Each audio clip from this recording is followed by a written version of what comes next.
Folks, welcome back to Nostalgianomics. So one of the biggest fears I see in this hobby is people worried about moving in to a bad set for an investment. And a bad set can be characterized in many different ways. A small set, it doesn't have a main chase card, it doesn't have a lot of popular Pokemon in it, whatever it may be. And this paralyzes a lot of people from making moves because they're so worried about getting caught in the next battle styles or the next Steam Siege or the next Crimson Invasion, whatever it may be, right? So what I thought it'd be fun to do is let's go back in history. Let's look at Black and White era, XY, Sun and Moon, Sword and Shield, and pick out the worst possible sets that's pretty much widely agreed upon in the community as being bad sets. And we're going to look at just how bad of investments they were. We're going to look at if you could have bought all of them at release at $100, which honestly, you could have bought all of these less than $100 at release, basically. We're going to look at the total gain over time, the total percentage gain, and also the total average percentage gain per year since these sets have been released. And I'm just going to spoil it for you right now. It's not as bad as you might think. In fact, if this is the worst you can do in Pokemon, I think we're all going to continue to do very well in this hobby investing in sealed product. So let's go ahead and jump into it. Before we get into the meat and potatoes, I got to shout out today's video sponsor. It is Arizona TCG. Guys, they are a consignment service for your PSA, BGS, and CGC slabs.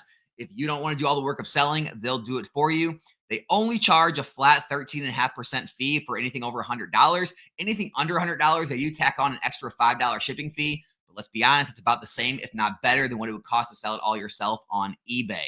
Not just that, they do run everything through their 100% positive feedback, 12,000 items sold, over 2,000 follower eBay store. So you know you're going to get all the eyes of eBay on your items and they're going to sell for top dollar. So make sure to check out Arizona TCG, guys. I will leave the link in the comment section in the description below. All right, let's start out with Black and White, guys. Black and White base sets. All right, guys, as you can see, this is it. This is sorted by the highest to lowest on the single cards. This is the hits in the set. As you can see, this doesn't even hold up to any set released nowadays. But these were your hits. You had a Secret Rare Pikachu, a Zekrom, and a Reshiram full art. Now, these were the first full arts, which is pretty cool, but that was it. Everything else was just regular hollows back then, guys. So this is Black and White, all right? Black and White booster boxes are selling for $1,900. The last one sold for $1,900. The one before that sold for $1,800, okay? Black and White base set. And don't worry, I'm going to break all this down in the spreadsheet afterwards. I just want to show you where I got the data from so you know it's all legitimate data. Emerging Powers, heavily held as one of the worst sets in all of Pokemon. You have the Thundurus and the Tornadus full arts, and that's it. This is every other hit in the set. It's all just regular hollows. No popular Pokemon, really.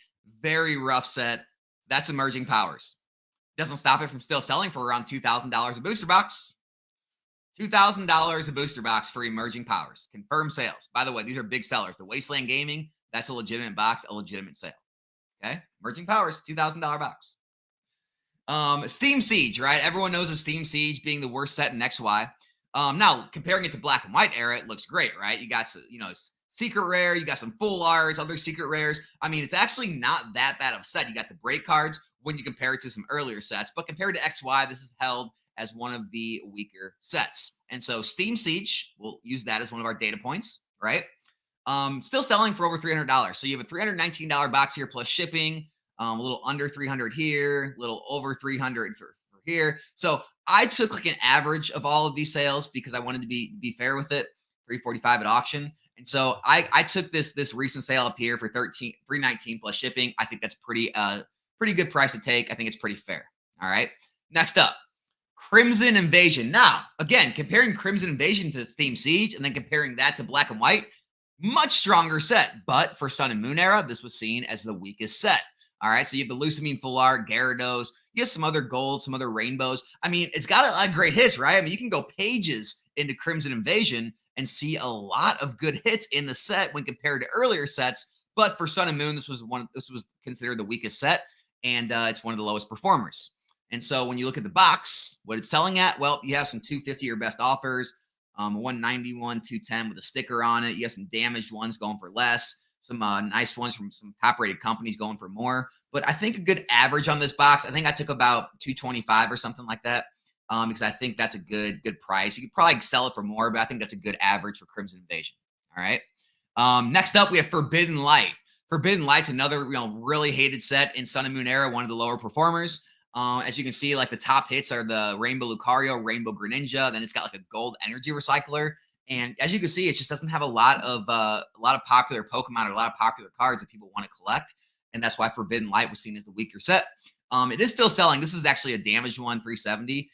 Most of them are selling for around $500. Some, a little lower. So I think I took an average of 450 for this set. I think it's a really fair price as well, if not a little low. Next up, we've got Rebel Clash, guys. You guys know it. Rebel Trash, Boss's Orders, regular full arts, the top hit in the set. And then you have another Boss's Orders, Sonya. There's just not a lot in Rebel Clash. Honestly, sets usually get stronger as the eras get newer. You might be able to argue that even Crimson Invasion or Forbidden Light is stronger than Rebel Clash. But here's Rebel Clash. What it's going for right now, about $220 for the box. We also have Vivid Voltage. Everyone jokes about Vivid Voltage being such a terrible investment, so I had to use Vivid Voltage. You got the big Rainbow Rare Chonkachu. You got the Pokemon Center lady. You have the other Pikachu, and then you have not a whole lot else in Vivid Voltage. But Vivid Voltage is going on the list. What it's selling for right now, well, we have recent sales for $144 just yesterday, and that's the lowest list. So $144 on a Vivid Voltage box. And then obviously Darkness Ablaze, the main hits, a Charizard VMAX, which I just sold the PSA 10 for less than $80. That was market price. And so not a lot to pull in this set, not a lot of value, not a lot of chase. But Darkness Ablaze, it is still selling for over $150. We look at the recent sales, $156 was the most recent sale. That's what we're going to take for our data point. And yes, that is the lowest one listed. All right, now we have to also look at Battle Styles. I think Battle Styles shouldn't even be in this list, but everyone jokes about it as being such a terrible set and terrible investment. And so I had to include it, even though Battle Styles has an alt art Tyranitar, has other alt arts as well as full arts and rainbows. I think Battle Styles is much stronger than these other sets that I've shown, but I did add it on the list. Battle Styles right now, it is selling for about $137, multiple sales. That's what the lowest list is. So that's what we're going to take for Battle Styles. All right, guys. So let's go ahead and jump into the spreadsheet after you know where all the data came from. So here we are. Black and White base, Emerging Power, Steam Siege, Crimson, Forbidden Light, Rebel Clash, Darkness Blaze, Vivid Voltage, and Battle Styles. If you can purchase every box ever released at $100, which you guys already know, Crimson Invasion, that was blown out down in the 70s. One of the few boxes that made it to the 70s. Steam Siege was in the 80s, right? Battle Styles was $80 with a Chilling Reign and Fusion Strike for the longest time. But we're going to be fair and say they were all $100, right? These are all the last solds I just showed you. This would be your total gain on each box. This would be your total percentage gain, all right? This is the release date of each one of these sets, right? So Black and White was back in 2011. Steam Siege, 2016. Crimson and Forbidden were 17 and 18. And then we have Sword and Shield era, which was 2020, 2021 on these sets. All right. So these sets range from 13 years up to only, 3 years and 6 months old. All right. So as you can see, the percentage gains for Black and White were absolutely, monstrosities because they were much shorter printed and it's much harder to find these boxes. So no, I do not think these are realistic gains you can look for in the future on these newer sets, but they are data points to look at. I do think Steam Siege, Crimson Invasion, Forbidden Light, Rebel Clash, Darkness, Vivid, Battle Styles, I think all of these are very realistic gains looking at Scarlet Violet era. Anyone that tells you they're not, well, they're just, unhappy with the world. But these are very realistic gains you can still see today. Now, let's go ahead and look at it, all right? Over the last 13 years, 5 months, right, you would have gained 1,800%, $1,800, and you would have made 134% a year, right? With Emerging Powers, 1,900%, $1,900. Over the course of 13 years, you would have made 146%. Again, it's crazy to look at. It's crazy to see what was possible. No, I do not think this is possible. However, Steam Siege, this is when I got back in the hobby, guys. All right, Steam Siege, $100 box. It's already going for over $300, $228 gain to 228% gain. All right. In 8 years, 1 month, you would have averaged 28% a year. Mind you, on the worst set in XY, you would have averaged 28% a year. Let's move on. Crimson Invasion, Forbidden Light. All right, you could have bought them for $100, $225, $450 is the selling price, $125, $350 is your gain, 125%, 350%. These boxes are 6 years and 10 months old, 6 years and 4 months old. Okay. Average 18.29% on Crimson, average 55.26% on Forbidden Light. Guys, These were sets just like right now with Scarlet Violet Base or Obsidian Flames. Everyone's telling you not to buy them, right? They're terrible investments. They're trash. This is what trash investments in Sun and Moon look like. 18.29% a year, 55.26% a year. Now going to Sword and Shield, right? Rebel Clash, right? Now, again, Rebel Clash is a little different. It was released during the pandemic, a little shorter printed. I don't know if other terrible sets are going to be as good as Rebel Clash. So don't take Rebel Clash as like one of the, for sure data points. But for sure, Darkness, Vivid, Battle Styles. These are all solid reprints. These are all hated. These shouldn't be performing as well as they are, but they are. So Rebel Clash, we're going to look at it. $120 gain is telling for 220, right? 120% gain. 4 years, 4 months old. You could have averaged 26.29%. Again, not saying it's 100% possible with newer sets, but it is a data point. However, these are very possible. Look at this, guys. These are the sets that everyone jokes about, that they tell you to fear moving into a Scarlet Violet era set that performs like Darkness, Vivid, or Battle Styles. Ready? So $156 box for Darkness, $56 gain. You're 56% up. Okay. It's only 4 years and 1 month old, meaning you're averaging 13.71% per year on Darkness Ablaze. 13.7% a year on Darkness Ablaze. Vivid Voltage, $144 box. That's a $44 gain, so 44%. Over 3 years, 10 months, you're averaging 11.48%. And Battle Styles, right? $137 box, $37 gain, so it's 37%. 3 years and 6 months, you're averaging 10.57%. Now, to give you guys an idea of what the S&P has done, the S&P index has averaged 10.52% on average over the last 30 years.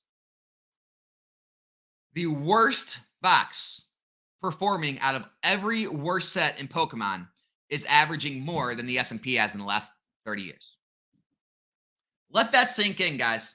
These are the worst investments you can make. The worst investments. Don't get me started on what okay investments do. Let's not even talk about the outliers like Evolving Skies, Team Up, Flashfire, right? Let's not talk about the great investments. Even like the mid-range investments in Pokemon are crushing traditional investment gains. The worst sets in Pokemon history, the ones people joke about and say, this is the next Vivid Voltage. This is the next Darkness Ablaze. Well, I mean, if it's next Darkness Ablaze, that means we're going to average 13.7% a year. That's the worst I have to look forward to. Guys, the whole point of this video is don't overthink these investments too heavy. Don't freak out if you think you're caught in a terrible set, because this is what being caught in a terrible set looks like in Pokemon's history. It really isn't that bad. And also, what I didn't do in this video, I didn't give you averages, right? If we averaged out, if you would have bought some of the worst sets, some of the medium range sets, some of the best sets, averaged it all out, your percentage gain would be so astronomical. I don't know if there's any way to question Pokemon investing in booster boxes ever again. Like, it's that bad. And so what I've always said, if you're a set picker and you get it wrong, well, this is what you have to look forward to. You get it right, well, you're going to be killing it like Evolving Skies Team Up, right? But what I always tell people is the easiest way is you just buy some of every single set. You treat it like a mutual fund. You have some of the worst ones, some of the best ones, some of the medium ones. It all kind of averages out, and it produces very steady, very high percentage gains per year, as long as you're holding in that 3 to 5 year plus range. By the way, if you looked at all those sets, they were all at least 3 to 5 years old, meaning it may have taken them some time to get there, right? I don't know how they performed in the first 1-2 years. It might have been bad, but in at least 3 to 5 years' times, booster boxes do rise in value after the reprints are over, after all the market noise and all the media and all the craziness is over. They do start to steadily rise based on scarcity. And so, something to think about, guys. I just wanted to put this video out there for everyone freaking out and worrying always about, which sets to buy and kind of paralyzed in fear because they think every set's going to be bad because of the whole social media news cycle thing. And so, hope it helps. Subscribe to the channel if you're not yet, and I'll be back here in a new one soon. I'm out.